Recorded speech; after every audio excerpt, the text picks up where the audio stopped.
الذين عند ربك لا يستكبرون عن عبادته ويسبحونه وله يسجدون۔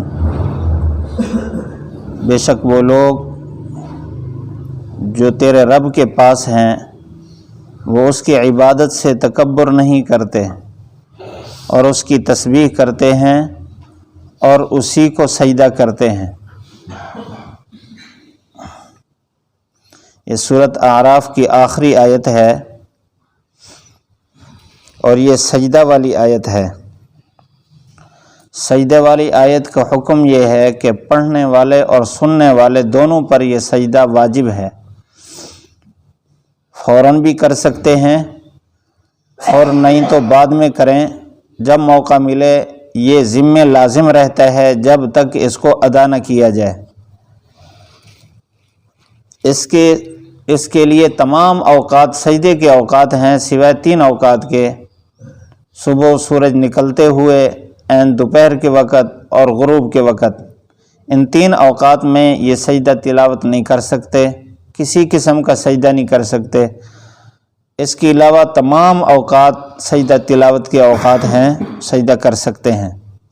یہ جو سجدہ تلاوت ہے اس میں وضو کا ہونا شرط ہے، جس طرح عام سجدوں کے لیے، نماز کے لیے۔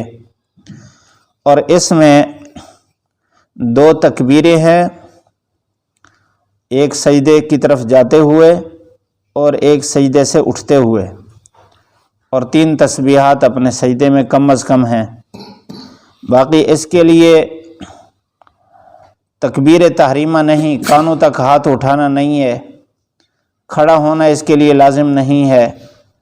بیٹھ کر سجدے میں چلا جائے اللہ اکبر کہتے ہوئے، پھر سجدے سے واپس آ جائے۔ صرف نیت شرط ہے، نیت کرے کہ میں یہ سجدہ تلاوت کر رہا ہوں، جو آیت میں نے تلاوت کی یہ اسی کا سجدہ کر رہا ہوں، جو یہ آیت سنی ہے اسی کا سجدہ کر رہا ہوں۔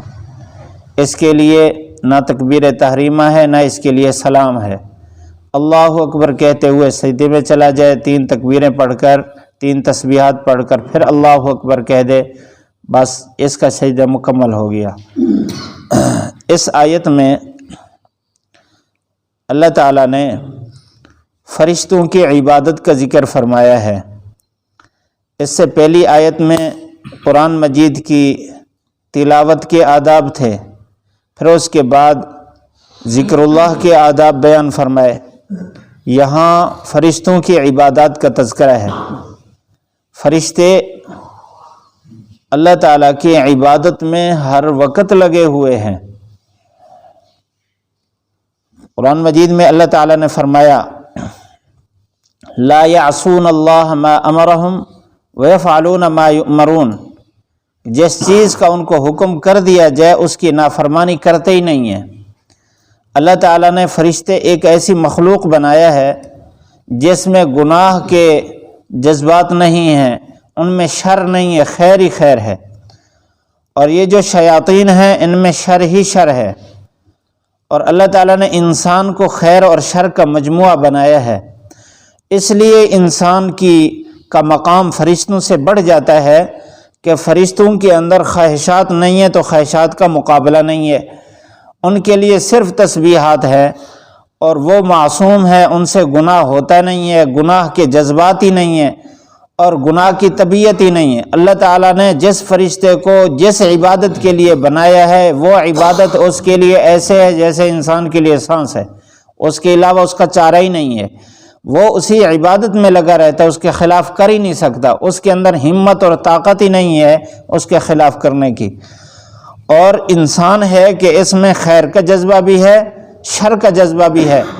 اب یہ شر کے جذبے کو مغلوب کر کے خیر کے جذبے کو غالب کرے گا تو یہ مجاہدے سے گزرا ہے، یہ اس مجاہدے سے فرشتے نہیں گزرتے۔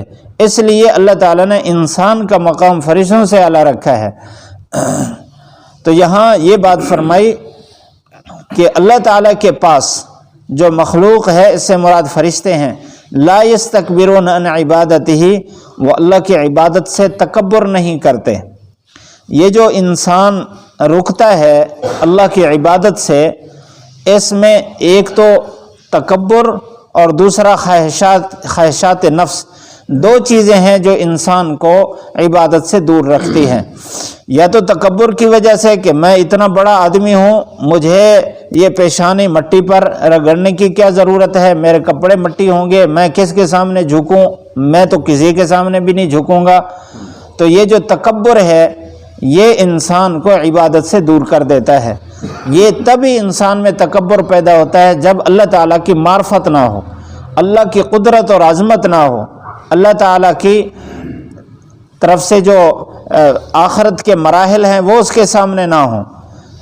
وہ یہ سمجھتا ہے کہ مجھے تو کوئی پکڑنے والا نہیں ہے، میں تو بڑا طاقتور ہوں۔ شیطان کو تکبر نے ہی اللہ تعالیٰ کی دربار سے مردود کیا ہے، محروم کیا ہے، تکبر کی وجہ سے وہ محروم ہوا۔ لیکن فرشتے وہ مخلوق ہے جو تکبر نہیں کرتے، اللہ نے جس عبادت کے لیے متعین کیا اسی عبادت میں لگے ہوئے ہیں، وَيُسَبِّحُونَهُ، اور اللہ تعالیٰ کی تسبیح بیان کرتے ہیں۔ فرشتوں کے مقام ہیں، مراحل ہیں۔ ملائے اعلیٰ کے جو سب سے اعلیٰ فرشتے ہیں وہ چار ہیں، جبرائیل، میکائیل، اسرافیل، عزرائیل۔ پھر ان کے ماتحت یعنی مقام کے اعتبار سے سب سے اعلیٰ یہ ہیں، اور ان میں جبرائیل علیہ السلام سب کے سردار ہیں۔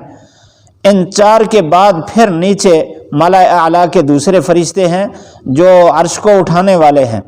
جو عرش کو اٹھانے والے ہیں وہ بھی ہر وقت تسبیح میں لگے ہوئے ہیں۔ یحملون العرش، فرمایا کہ وَيُسَبِّحُونَهُ وَيَسْتَغْفِرُونَ لِمَنْ فِي الْأَرْضِ، یہ جو عرش کو اٹھانے والے ہیں ان کی زبان پر ہر وقت تسبیح ہے، اور دوسرا کام ان کا یہ ہے کہ جو زمین میں رہنے والے ایمان والے ہیں ان کے لیے استغفار کرتے رہتے ہیں۔ اور استغفار کس بنیاد پر کرتے ہیں؟ علماء نے فرمایا کیونکہ اللہ کی تجلی کا وہ ہر وقت نظارہ کر رہے ہیں۔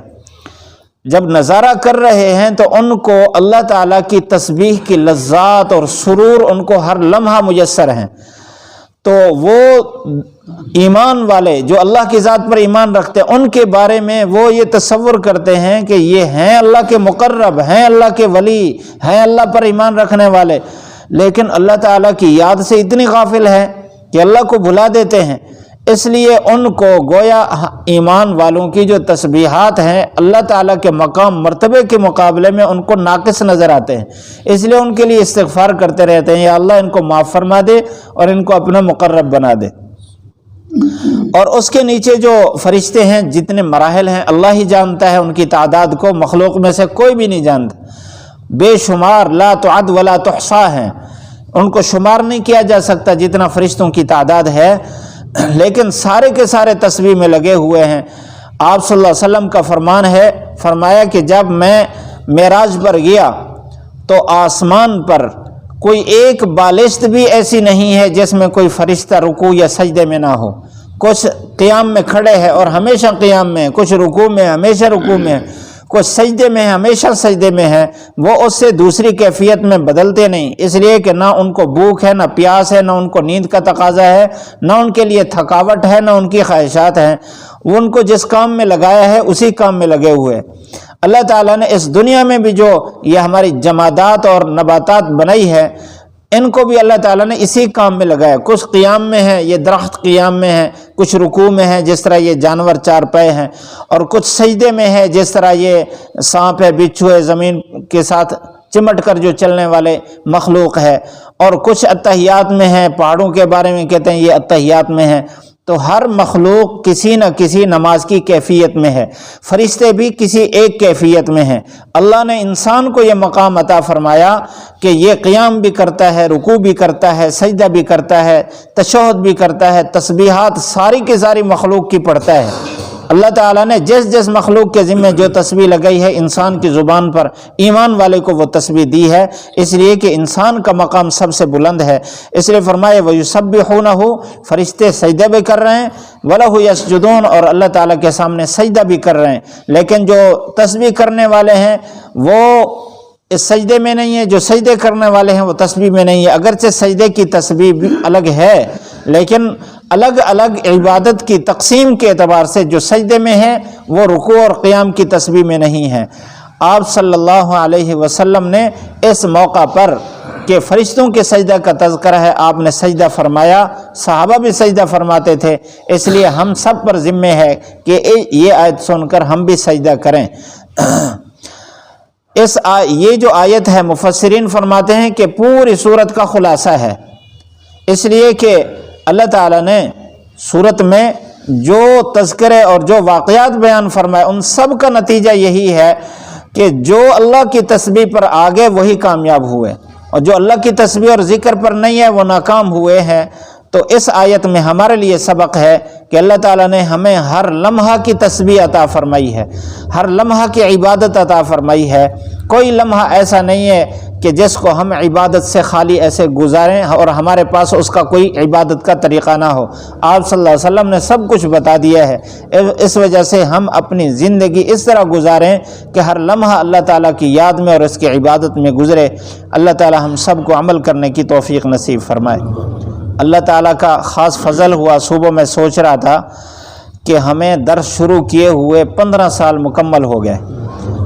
ہم یہ 1428 ربیع الاول کے شروع میں ہم نے درس شروع کیا تھا، اور اب 1443 ہے، اور ربیع الاول کے بعد ربیع الثانی شروع ہو گیا، اور ادھر 22.5 پارے الحمدللہ مکمل ہو رہے ہیں۔ اللہ تعالیٰ قرآن مجید مکمل کرنے کا موقع نصیب فرمائے۔ پڑھ لیجئے، ان الذین عند ربک لا یستکبرون عن عبادتہ ویسبحونہ ولہ یسجدون۔ ان الذین، بے شک وہ لوگ، عند ربک، جو تیرے رب کے ہاں ہیں، یعنی فرشتے، لا یستکبرون، نہیں تکبر کرتے، عن عبادتہ، اللہ کی عبادت سے، وَيُسَبِّحُونَهُ، اور اس کی تسبیح بیان کرتے ہیں، وَلَهُ يَسْجُدُونَ، اور اسی کو سجدہ کرتے ہیں۔